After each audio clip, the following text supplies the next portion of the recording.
ఈ నూతన సంవత్సరంలో ప్రజలంతా బాగుండాలని మంత్రి శ్రీధరబాబు అన్నారు.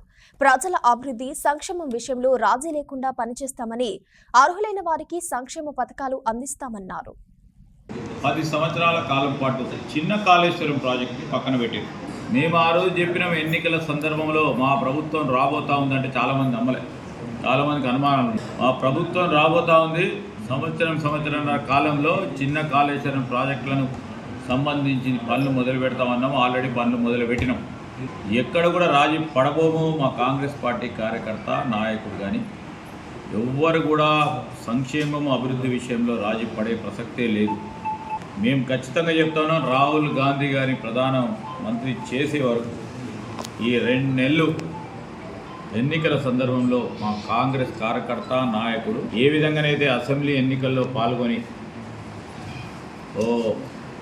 లక్ష్యంతో పనిచేసినారో అదేవిధంగా పనిచేసి పార్లమెంట్ అభ్యర్థిగా ఉన్న వంశీని కాంగ్రెస్ పార్టీని గెలిపించే రీతిలో అందరూ కూడా ముందుకు నడవాలని మేము కోరుతాము.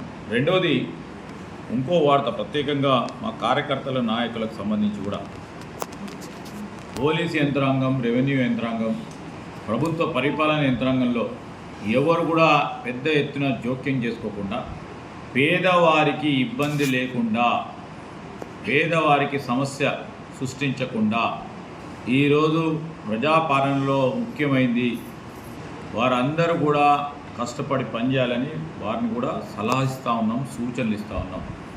పోలీస్ యంత్రాంగానికి కూడా, రెవెన్యూ యంత్రాంగానికి కూడా న్యాయపరమంగా ఉంటే సమస్యలు పరిష్కారం చేయాలని, న్యాయం లేని చోట శ్రీధర్ బాబు చెప్పినా ఇంకెవరు చెప్పినా ఇంకోరికి అన్యాయం చేసి ఇబ్బంది పెట్టకూడదని ఆ యంత్రాంగానికి సంబంధించిన అధికారులందరికీ కూడా సూచన చేస్తూ ఉన్నాం.